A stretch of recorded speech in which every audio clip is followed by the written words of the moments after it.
Secara garis besar, proses perancangan produk yang kami buat dibagi menjadi 3 bagian, yaitu inspirasi, implementasi, dan audit. Pada bagian inspirasi, tahap pertama yang dilakukan adalah eksplorasi.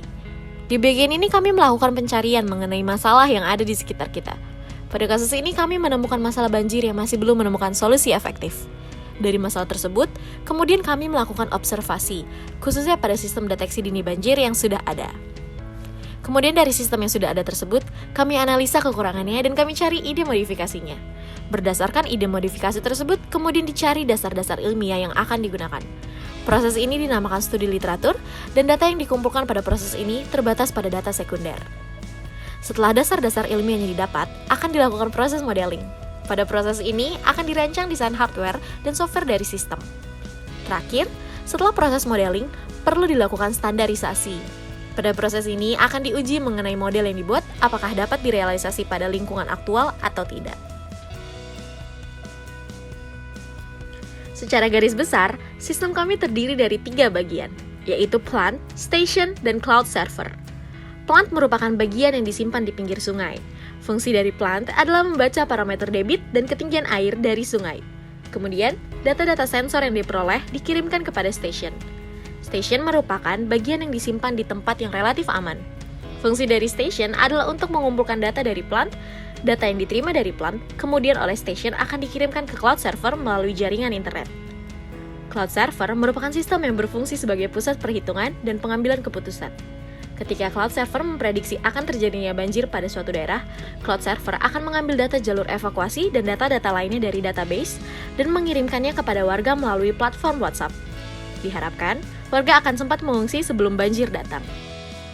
Ilustrasi ini menunjukkan komponen apa saja yang menyusun sistem plant dan station. Yang pertama adalah panel surya. Panel surya berfungsi untuk mengubah energi cahaya matahari menjadi energi listrik. Kemudian, terdapat solar charge controller yang berfungsi untuk melakukan manajemen daya pada sistem. Setelah itu, terdapat buck converter yang berfungsi untuk menyesuaikan tegangan ke microcontroller. Microcontroller sendiri berperan sebagai otak dari sistem. Pada plant, microcontroller akan menerima hasil pengukuran ketinggian dan debit air dari sensor, dan kemudian mengirimkannya melalui modul komunikasi LoRa. LoRa sendiri merupakan modul komunikasi yang bekerja menggunakan frekuensi radio. Pada station, microcontroller akan menerima data dari plant oleh modul LoRa dan kemudian mengirimkan data tersebut kepada cloud server dengan memanfaatkan koneksi internet. Selanjutnya adalah tahapan pembacaan sensor. Untuk pembacaan ketinggian air akan dilakukan oleh sensor ultrasonik WL705. Sensor akan memancarkan gelombang ultrasonik yang dipantulkan oleh air dan ditangkap kembali oleh sensor. Melalui waktu tempuh gelombang akan didapatkan jarak antara sensor dengan air. Kemudian, untuk pembacaan debit air digunakan sensor Debit McFlux Electromagnetic Flow Meter DN1. Air sungai akan mengalir melalui sensor dan melewati medan magnet yang terdapat pada sensor. Gangguan oleh air terhadap medan magnet tersebut akan menghasilkan pulsa listrik yang dapat dibaca oleh microcontroller. Alur perhitungan prediksi dilakukan oleh cloud server. Mula-mula, sistem akan memplotting dari nilai-nilai sensor yang sudah dikumpulkan. Nilai-nilai yang sudah diploting tersebut kemudian dibuat grafik dengan menggunakan teknik interpolasi sehingga dapat diketahui kemungkinan nilai selanjutnya. Berdasarkan grafik hasil interpolasi tersebut akan dideteksi apakah melewati nilai batas ambang banjir atau tidak. Jika melewati, sistem akan merasakan indikasi adanya banjir. Namun, sebelum dikirimkan peringatan kepada warga, terlebih dahulu sistem akan mengecek apakah titik potong tersebut terjadi ketika hujan sudah berhenti atau belum. Jika perpotongan terjadi ketika hujan sudah berhenti, maka sistem tidak akan melakukan pemberitahuan kepada warga karena ada peluang untuk ketinggian dan debit air turun kembali. Untuk fitur dari jalur evakuasi sendiri, sistem kami memanfaatkan jalur evakuasi yang sudah dibuat sebelumnya. Jalur evakuasi tersebut dapat bersumber dari BNPB, BPBD, Dinas Pekerjaan Umum, maupun dari pemerintah daerah. Peta yang didapat tersebut kemudian didigitalisasi dan diarsipkan dalam database agar dapat dikirimkan melalui WhatsApp.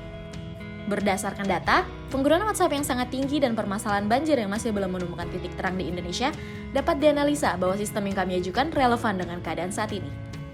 Spesifikasi dari sistem kami ditampilkan pada tabel di sebelah kiri. Kemudian, kesesuaian parameter sungai dalam kondisi terburuk dan status ketersediaan komponen di pasaran ditampilkan pada tabel di sebelah kanan.